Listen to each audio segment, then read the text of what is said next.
All right.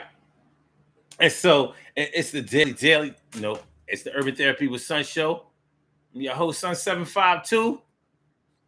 This afternoon, we are talking about if you could write a tell-all book, would you write a tell-all book? If you could write a tell-all, would you write a tell-all? Like sometimes when you look over your life, you think about all the things that have happened to you. You think about all the things that you remember, the things that people make you remember, things that you may have forgotten, things that you have put in the back of your mind that you didn't feel were useful to you anymore, things that you've suppressed, all the experiences that you've had.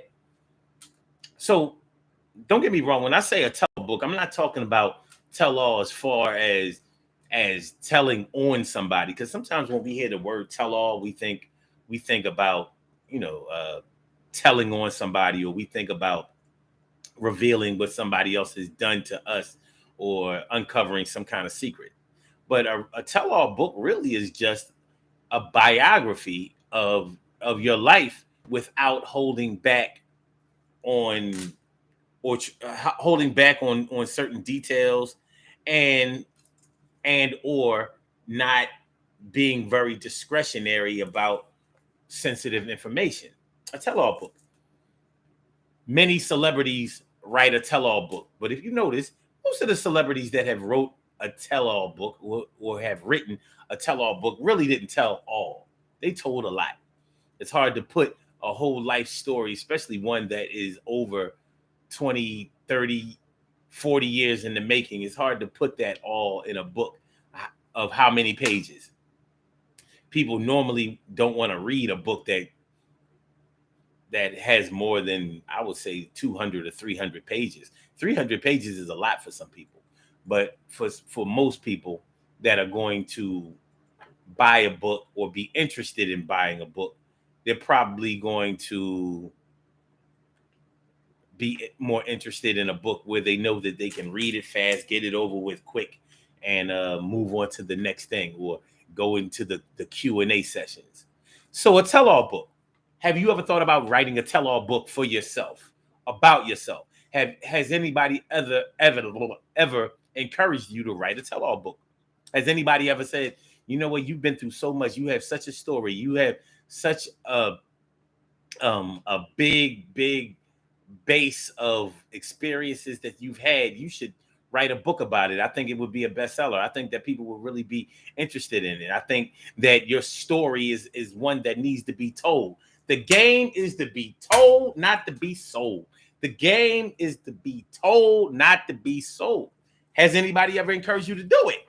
I know for myself, people have told me, oh, you should definitely write a book about your life.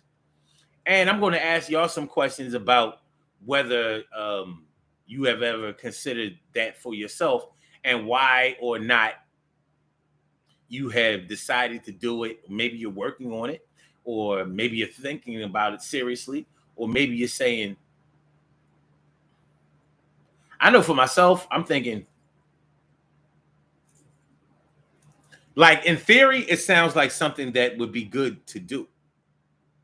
In reality, um, in reality, I would have to change so much. Like there's too much protected content for me. At least in my mind, it is. There's too much protected content. Like, I don't think that I could write a tell-all book without involving people, because most of my experiences involve other people. And I don't want to make people uncomfortable about what happened, because I have a tendency to tell what really happened in certain situations, and not pull punches. The experiences that I really remember, and I don't normally sugarcoat them, or I mean, maybe people think I do, but I really try not to only tell my side of the story, or my perspective, or just what I saw. That's why when I tell a story to people, sometimes they be like, "Oh, just get to the point." I'm like, well, it all depends on what point you're talking about. But anyway, a tell-all book. Would you ever consider writing a tell-all book? What's going on, T. Carey? Right, morning, noon, and night. It's good to see you and have you in my sight. Have you ever considered writing a tell-all? Have you been through enough experiences from your perspective to think that your story would be a good story to tell? Have you been through some shit? Have you been through the fire, through the wire, through the limit, through the walls, and have a chance of love? I'm saying every life that I know of has, trial and error, failure, triumph. Sometimes even championships are won, and sometimes catastrophic mistakes, failures, and events have happened. But it's all in your life story. Would you ever consider typing one up, writing one down? Have you been working on your life story? Or let me ask you this.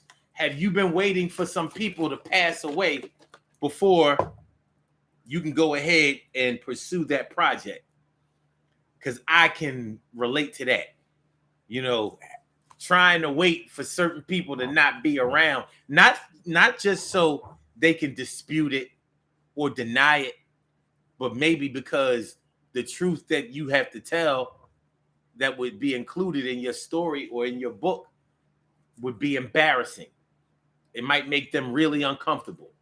And it may be someone that you love. Like, you may have to tell the truth on your grandmother or your parents, aunties, uncles, cousins, brothers, sisters, best friends, longtime friends, associates, acquaintances, people who are significant in your life story, people who played integral roles, but maybe not the roles that other people thought that they played. Maybe you have some truths and some facts that they may not want to address. For example, let's say you have a history of messing around with other people's men or other people's women. Maybe it was a situation where you messed around with your cousins or your brothers or your sisters, man or woman, and there was a pregnancy that came out of it. And maybe that was your first pregnancy. Can you imagine? Can you imagine messing around with your sister's man and him possibly taking your virginity? Now, it might not be a situation where it was sexual assault. It may have been consensual. But imagine falling in love with your sister's boyfriend and him being your first sexual experience or your first good sexual experience and a pregnancy coming out of it, and that leading up to your first or only abortion. And imagine that changing your whole life. And imagine you having to pretend that it was somebody else. So it wouldn't be as grimy, slimy. But that might be what you need to put in the book, because that might have shaped or altered how you conducted your relationships for the rest of your life. Imagine your sister's boyfriend or your sister's husband or your sister's boyfriend who became your sister's husband being the one man that you have ever been in love with. All the other men that you've dealt with, you were never really in love with them. You're still in love with your sister's boyfriend. You might not want to put that in the book, or you might not be able to put that in the book. But that might be in the book that you would have to write if you decided to write a tell-all. So you might be ready. You might be waiting for your sister to not. Well, it might be more than just your sister. Your whole family is involved in this whole situation. It's going to have an impact on the whole family, on some old soul food shit. Remember in the movie Soul Food? Remember in the movie Soul Food when the cousin came to visit. The cousin came to visit and got tossed up by, you know what I mean? You know what I mean? They had a little trice. Had a little broke up the family. Messed up things in the family. So, you know, there can be certain material that might have to go in the tell-all that you might not want to put in the tell-all.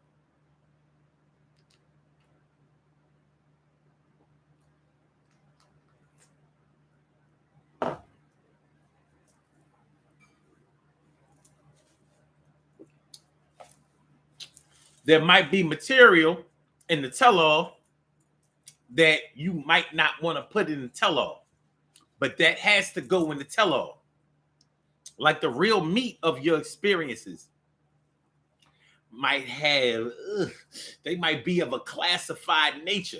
Top secret, classified. I can't tell it. That's it's classified. I can't tell nobody. That's only between me and God. It is classified. I can't tell nobody but God. It's classified. Only me and God can know. Can't let it show. And I've been in this turmoil, carrying a weight for the whole life, and I'm in a state of confusion. Sometimes I feel like I'm losing, even when I'm winning. Gotta take it back to the beginning. I know that one day it's all going to come on out, but I won't be the one who tells it. But I want to write this tell-all. But can I talk about those experiences that I had? I know that me and my dad, we did a whole lot of shit. And sometimes God sweep a lot of things under the rug, and I can't ever reveal it. And that's the truth, and that's the word, yo. If you could write a tell-all, would you write a tell-all? I said, if you could write a tell-all, would you write a tell-all? Let's get it popping. Urban Therapy with Sun 752, and this is the Urban Therapy with Sun show. We do this every single Sunday from 1 p.m. till around 2:30-ish. And the reason that we say 2:30-ish is because sometimes it gets so heated that we just have to do a little OT on a Sunday. And it is Sunday. This is the show where adults come out and play with other adults. We laugh, we cry, we argue, fuss, and fight. Go back and forth with each other, bust it up all crazy. We take an introspective look into our own personality to see the way that the universe projects us into this thing called the world, and try to figure out this thing called life. I am your host, Sun 752, aka Omar with the and if you can't say Omar with the well, then you just say Omar with the R. Today on the Urban Therapy with Sun show, we are talking about if you could write a tell-all, would you write a tell-all? If you could write a tell-all, would you write a tell-all book? Tell it all? Would you talk about it in an interview? Would you write an ebook? Would you write what's the audio book? Would you tell your story?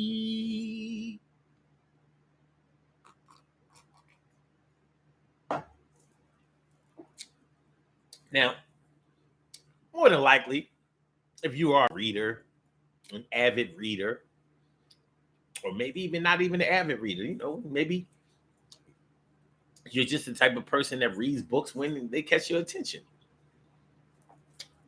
But most celebrities or public figures whose books I have read or listened to, because I love listening to audiobooks. And let me ask y'all something. When audiobooks are when you listen to an audiobook, are they reading off the script of the book, the actual pages? That's what I need to know. Because when you listen to an audiobook, can you actually say that you read the book? Or nah? I want to know. Because some audiobooks take 8 hours to listen to or more. I mean, matter of fact, Mad Fizzy, it can take a good while to listen to an audiobook. Let me go to my Audible. Let me go to my Audible.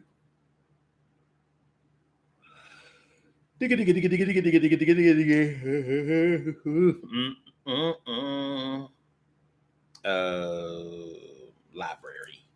So let me go over some of the books that I have.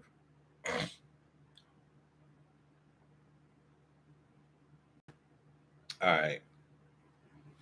So if I look over some of the books that I have in my library, like I had these are some of the books that are in my library. Let me just put y'all on, let y'all know the kind of stuff that interests me. Funny My Way, Area 51, Far Cry, The History of Gangster Rap, The Light We Carry by Michelle Obama. And by the way, The History of Gangster Rap was written by Soren Baker, Exhibit, narrated by James Shippey. Okay. Chuck Berry, by R.J. Smith. The Trump Tapes by Bob Woodward. Finding Me by Viola Davis. Fearing the Black Body by Sabrina Strings. Ballad of the Bullet by Forrest Stewart. Stalin, yes, Joseph Stalin. Yeah, I like that kind of shit. By Simon Sebag Montefiore. The 90s by Chuck Klosterman. Songs That Shook the Planet by Chuck D. Signed, Sealed, and Delivered by Mark Rybowski. And that's Signed, Sealed, and Delivered is about Stevie Wonder. The Harlem Plug by Harlem Holiday. The One by R.J. Smith. Unfuck Yourself by Gary John Bishop.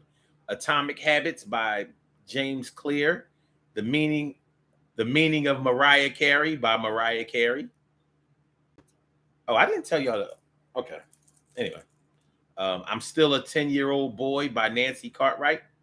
Freeway Rick Ross by Rick Ross and Kathy Scott. The real Rick Ross, not like the rapper Rick Ross. Okay. Will by Will Smith and Mark Manson. BMF by Mara Shalhoub.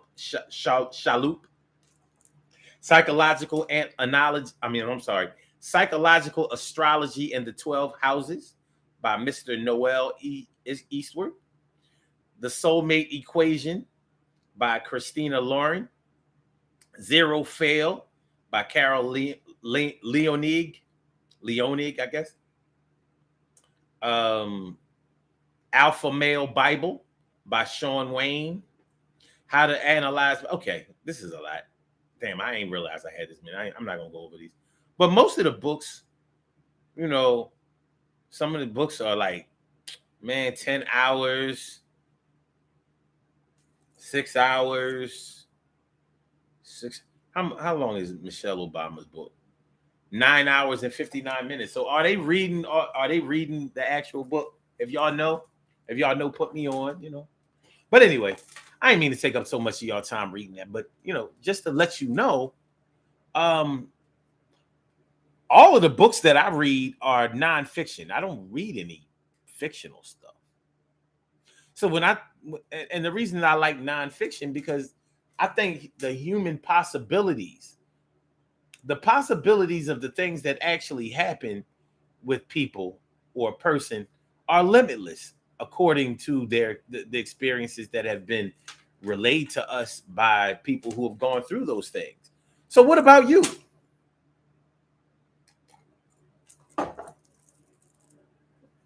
The question that I wanted to ask was, before I started rattling off my library, was, do you think, well, number one, are they reading the actual book when they do the audio books? And can you consider yourself to have read the book if you only listen to the words being written by the book on in the book? Now, I know mentally, I don't think that you get the same mental exercise by listening to someone read you a book as you would by actually reading it yourself. But I'm going to protect the bedtime story. And I say the bedtime story because a lot of parents have read to their children before they went to sleep. They read them a bedtime story, and children seem to remember a lot of the things that were said to them or read to them before they went to sleep. It's really good for a child to have that type of, to be able to be in that imaginative mode before they go to sleep. So scientists have said, so psychologists have said, a lot of things that you do before you go to bed and during your sleep, they say really sticks with you.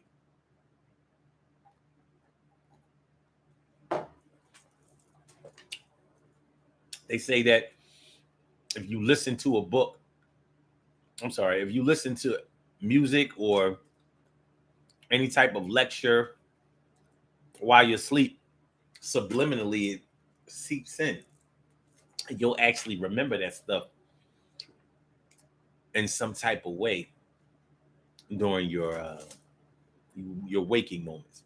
But anyway, if you could write a tell-all, would you write a tell-all? If you could write a tell-all, would you write a tell-all? If you could write a tell-all, would you write a tell-all? Stacy White, and she says, yes, I've been working on it. I've been working on it. She says, I told you, I call them heathens. The Bible is on audio, and you can say you read it if you get it on there. All right. I don't know.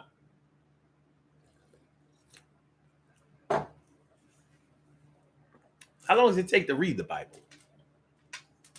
Because even if you read the Bible, it's written in a language that's going to make you have to have it explained anyway. Like, I don't know them words they be using in the Bible. You know, they use the words from an old broken English language. Like, I don't even know thou this and, you know what I mean, saith that is, I don't know. I don't be understand. You be understand? Right. And so much of the Bible is left up to interpretation.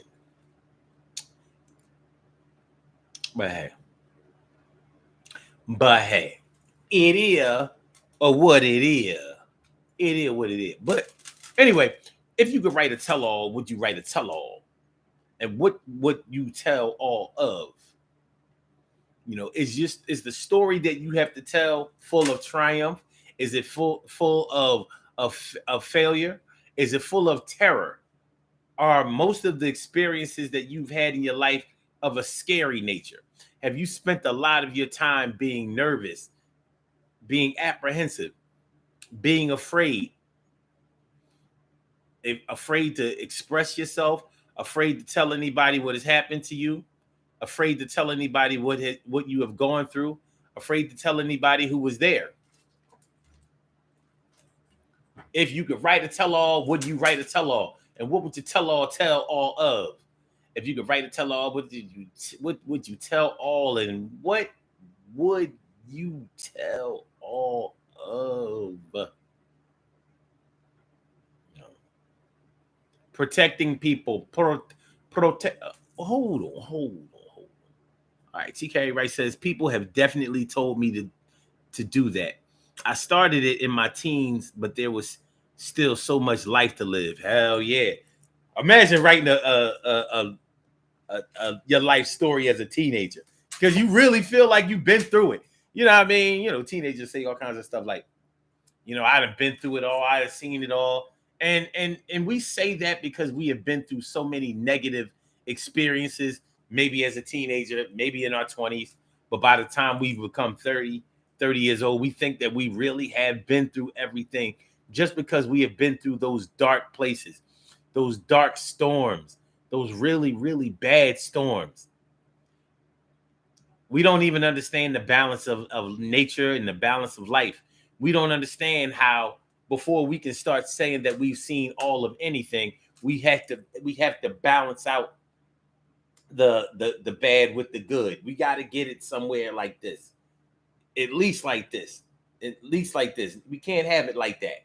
We definitely can't have it like that, good or bad. We can't have it that far imbalanced and say that we've seen it all and done it all. You know, although we may have painful experiences as we go through our lives, we're not experiencing pain all day, every day, unless we are severely depressed. And some of us are.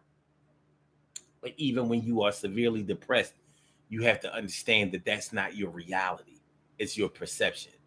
And although perception is sometimes as strong or even stronger than reality, it's not always, or even most of the time, it's not the truth. It's our truth, but it's not the truth. You know, our truth, the truth. The lines can get crazy blurred, baby. They can get crazy blurred, baby. What you gonna do? What you gonna do, fool? But we gonna work it out.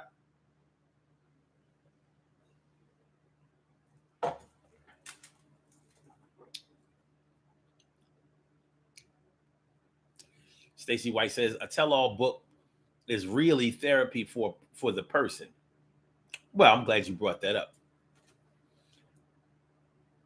Is it always therapy for the person? Because a lot of times we think that we're going to do something that is going to help us feel better, and sometimes they don't make us feel better. Like sometimes we perpetrate violence against a person thinking that will make us feel better, and it doesn't make us feel better. Sometimes we vandalize property, public property, private property, and we think it's going to make us feel better, and it doesn't make us feel better. You know, if you've ever bust out the windows of your man's car, or your woman's car, if you a bitch ass nigga. Just saying. Um, because I do consider flattening tires and busting out windows to be a female thing to do. Like that ain't no. The only way I would ever consider damaging another man's car is if he refused to.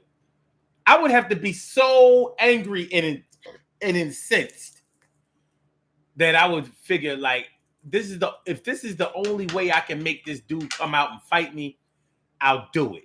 But trust me, my spirit wouldn't let me do it. How am I look slashing somebody's tires? That don't even sound like something a man could do. Like I'm like, yeah, here I am taking out my knife. I'm puncturing a tire. Yep. Like that don't sit well with me. I'm not sure if I could get past that. Or busting out a man's window in his car. Like his car ain't him. I ain't his lover. He don't love his car more than me. I don't care about nothing like that. And I say that because I consider most women who damage their man's property is normally because they figure that man loves that thing more than they love that woman, or that's the thing that they use to get the thing that they love more than that woman. It's my psychology. That hasn't been proven by anybody. I didn't get that from anybody, just from personal experience. I've never had that done to me, but when I've seen it done to other people, it kind of has something to do with it. Oh, you love his car? Well, he said he loved me too, and he hurt me, so I'm gonna hurt the other thing that he loves. All right. Anyway, yeah. The only way I would do that is if, let's say, a dude was hiding out in the house, and I needed him to come out and confront me, and he wouldn't do it. That's probably the only thing I could think of. Even then, that wouldn't make sense to me because he could shoot me from out. He could shoot me from his window or something like that and get away with it. Be like, yo, he was damaging my car. He was trying, you know what I mean? I don't know if the cops would look at it that way, but I think when he went to court, he could say I was just shooting in his direction because he was damaging my vehicle or whatever, and I wound up shooting him.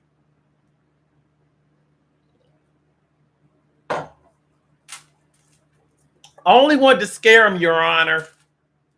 Anyway, is anyway.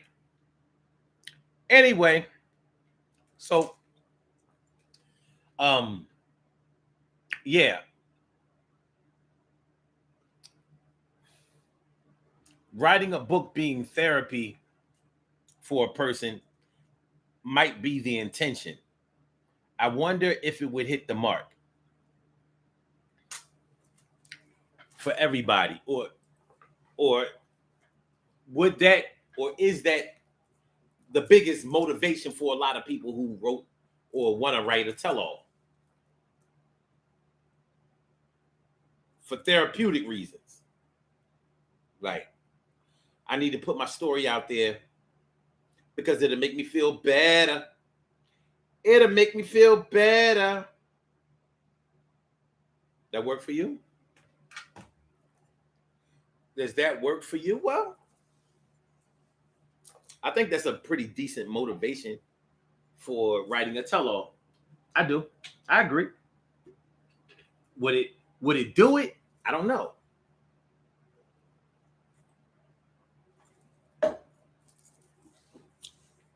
I don't know.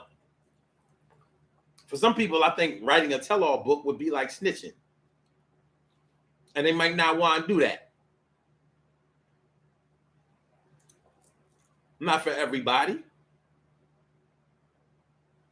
But for a lot of people, writing a tell-all book might be like snitching. And it might also be a way to incriminate yourself. Self-incrimination.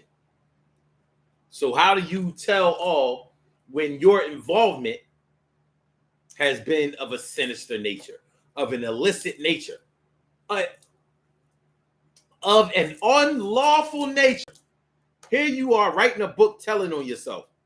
Well, do y'all remember the rapper Prodigy from Mobb Deep? He wrote a tell-all book. And it was called My Infamous Life by Prodigy of Mobb Deep. And it was a pretty popular book. And it ruffled a lot of feathers. It ruffled a lot of feathers because Prodigy told a lot of stories about his experience in the rap game, coming up, the way he was brought into this world, his relationship with his father, his mother, his grandmother, who ran a dance school. She ran a dance school in New York, and it was a very successful dance school. So many of the celebrities, the black celebrities that we've seen go on and do big things,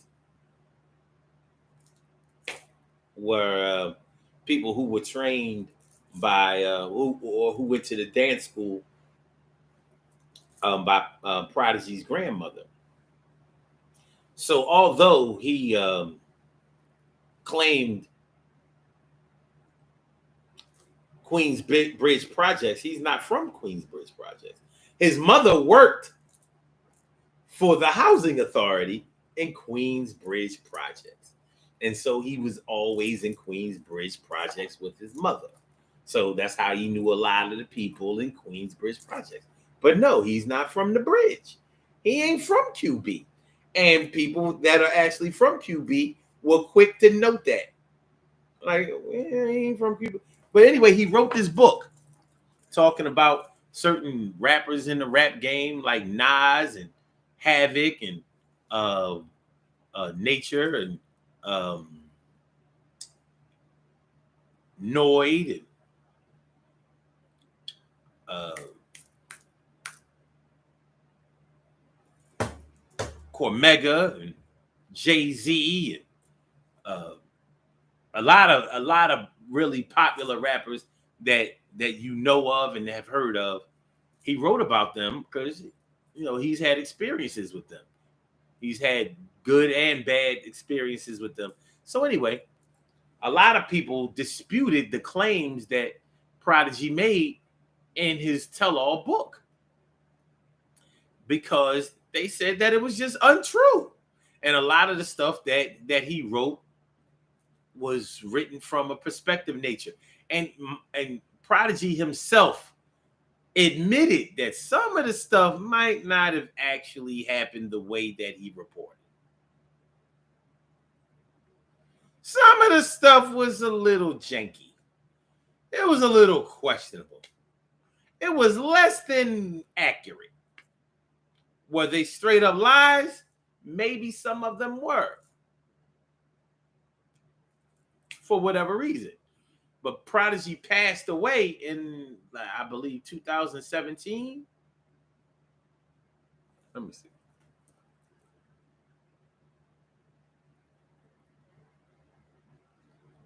When did Prodigy of Mobb Deep die? Prodigy died on June 20th, 2017. Yep.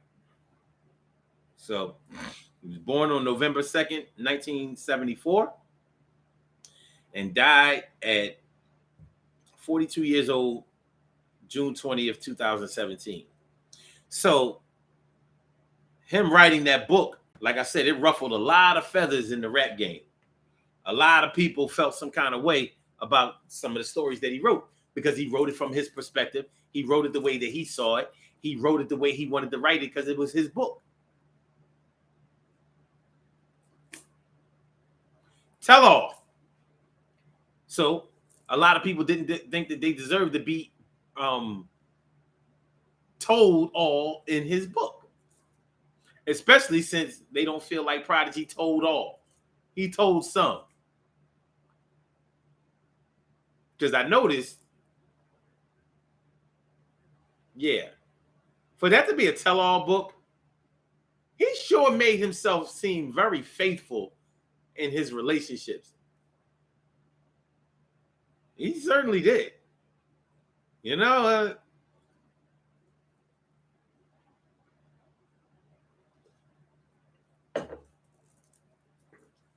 he was born on November 2nd. That makes him a full-fledged November Scorpio. Now, I don't know what y'all know. And I don't know who y'all know. But a Scorpio conveniently leaving out any of his sexual exploits and painting himself as a loyal boyfriend is a little preposterous. Am I saying that it can't be done? No. But it's fucking preposterous. Especially given his status, you know. But it was a good book. It was a good listen. It was a very good listen. Very engaging. But I'm a true hip hopper. So of course I'm going to be into it. But that was his version of a tell-all book. What would your version of a tell-all book be? Would it be something like him? Many people who aren't celebrities write about their experience with celebrities. Look, I know a bunch of people who have taken pictures and have been backstage and have somehow been connected to celebrities, and they're not celebrities. Like Corinne Stephens, for example. You know, Superhead, if you would. Superhead. She's not a celebrity. Well, she's kind of a celebrity now. Or she has celebrity status now. But she wasn't a singer or dancer or performer or an actor or nothing. Nothing. What she was a dick-sucking specialist. So she performed on all of the rappers and all of the sports celebrities and all of that kind of stuff. But she was very famous. And she wrote a tell-all book. Threw everybody under the bus. Oh yeah, I sucked him off. I fucked him. She threw her tell-all was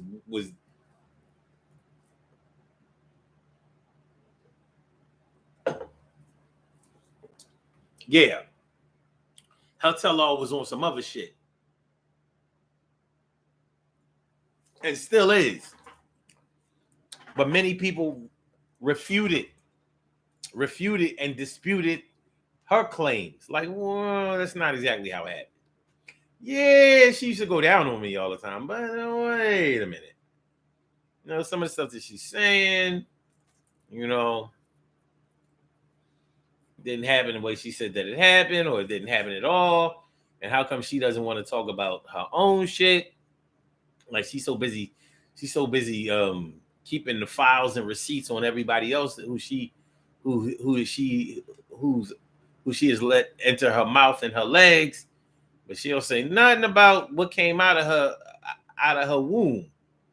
Like, in other words, people say that she had another child that she doesn't claim and all kinds of stuff. So there's often, when you write a tell-all book, you have to consider that somebody might be telling some things that you didn't tell all of. Like, I got it from here. I'm telling all too.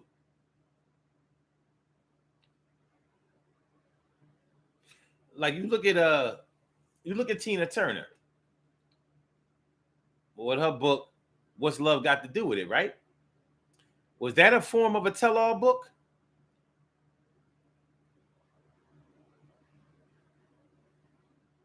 Was that a form of a tell-all book? Maybe. Maybe to some it was, maybe to some it wasn't. But in the book, as opposed to the movie dramatized or did a dramatization of some of the events in the book. And one of the events that they had in the movie that wasn't in the book because it wasn't true was the rape scene by Ike onto Tina. The rape scene in the studio. Well, they call it a rape scene. That's what they called it. I'm not.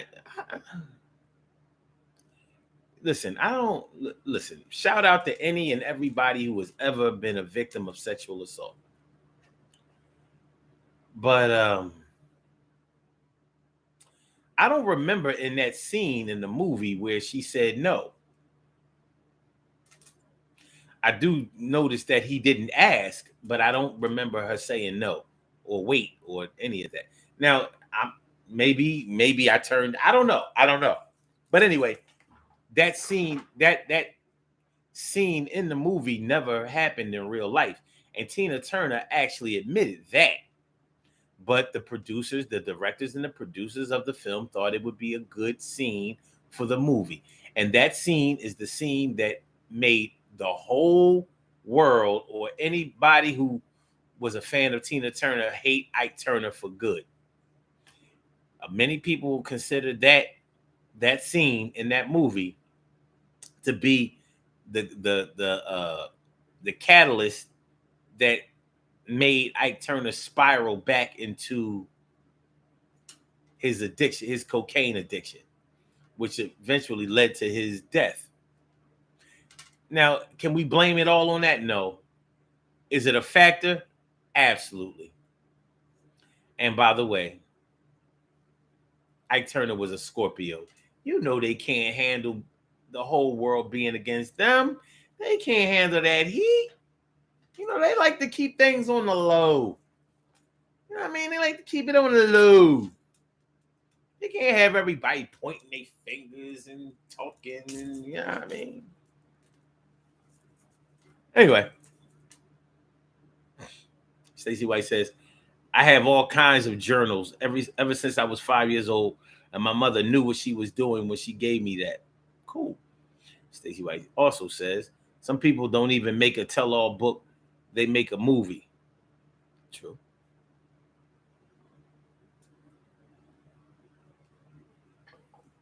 So make sure y'all hit the like button, y'all. I know there ain't a lot of y'all in here. It don't matter. We rock out for who showed up. But make sure y'all hit the like button. Make sure that y'all share the show. Make sure that y'all subscribe to the channel if you haven't subscribed to the channel yet. This is the Urban Therapy with Sun Show. I'm your host, Sun752, and we are talking about if you could write a tell-all, would you write a tell-all? If you could write a tell-all book, would you write a tell-all book? If you could write a tell-all book, would you write a tell-all book? Are you afraid to tell it all?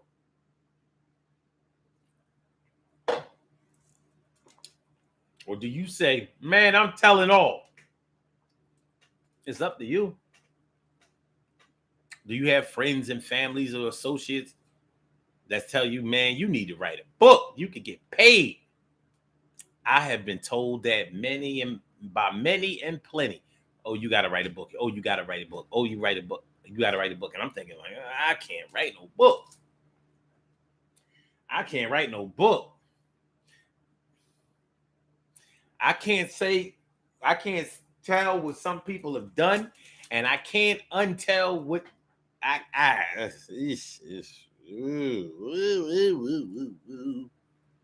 ain't worried about myself. I'm gonna just tell you that straight up and down.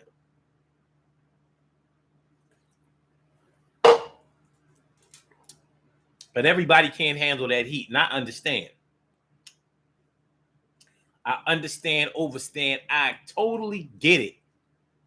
But would you do it? Would you write a tell-all book? Would it make you feel better? As you're writing, if you've been, like, for example, Stacey, since you've been working on your book, does it make you feel better as you add in or take out material? You know, are you going in the direction with the material for your book that you think is relevant? Does it make you feel better about yourself? I got this thing. I don't like to do things that don't make me feel good about myself. I don't mind hard work. I don't mind chipping in, helping people, doing things, but I don't like to do things that don't make me feel good about myself. And that's why I don't take the type of chances that I know a lot of people take. Because I know it's not going to make me feel better. So that's why I think twice before I become violent towards somebody. And even before I decide to cuss them out. Give them a piece of my mind or put them in their place.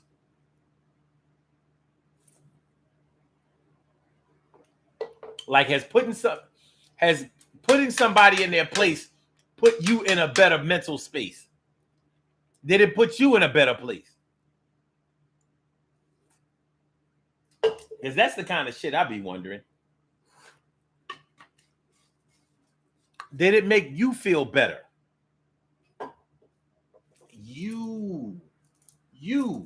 Did it make you feel better? Because on the real, if something doesn't make me feel better, I don't really want to be a part of it. I understand some things can help others, but helping others should help you feel better about yourself. No, come on, man. You should get something out of the deal.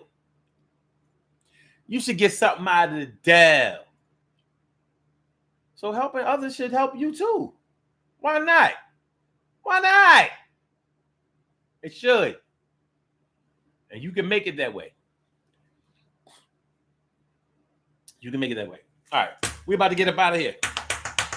We about to get up out of here. We about to get up out of here. We about to get up out of here. We have some birthday shout outs. We have some birthday shout outs to do. Some people were born on this glorious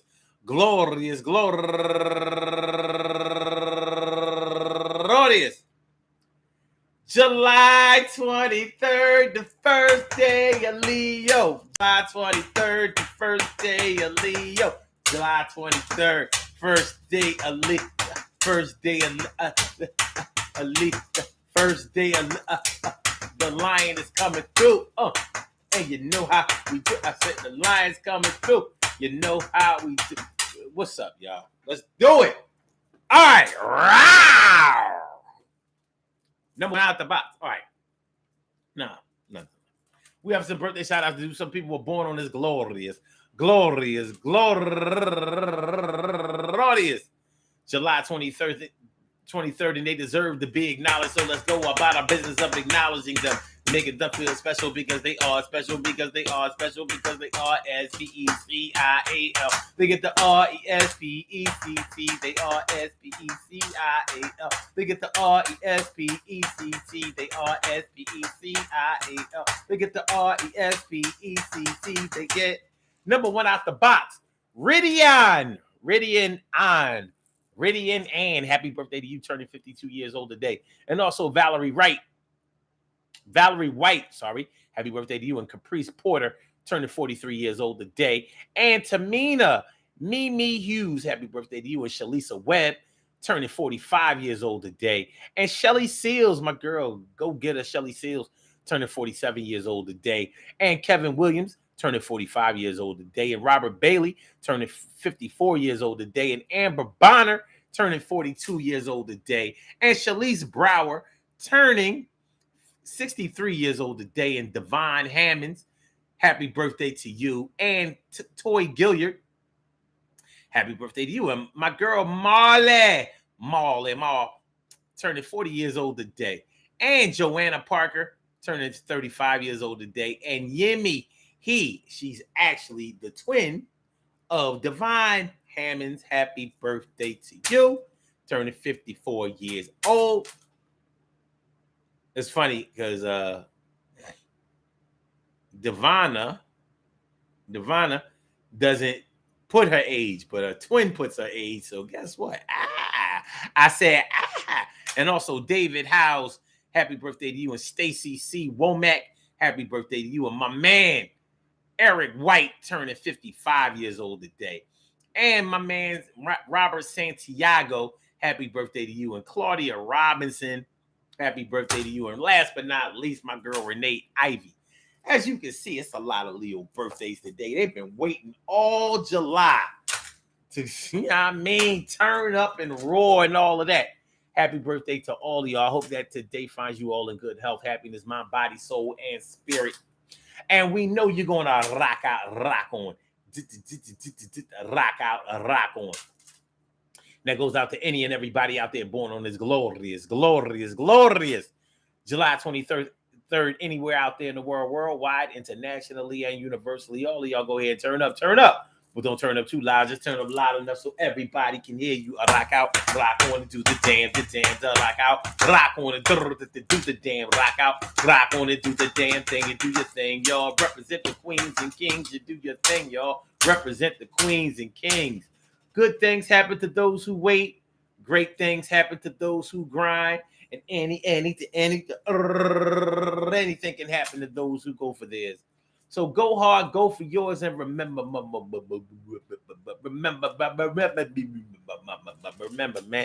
Listen, we want to tell if you have a tell-all story to tell all of, maybe you want to put it in a book.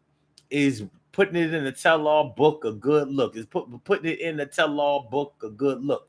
Well, that's for you to decide, because you know the characters that will have to go in there. You know what you've done. You know what they've done. You know how the impact will be felt by all parties involved. And it's not always easy trying to protect others who have done something or involved themselves in some type of way in the story that you are a part of. But it's your decision. It's your decision to make. Many people have made this decision to write a tell-all based on how they felt like, listen, you're going to get this work. And other people said, nah, son, nah.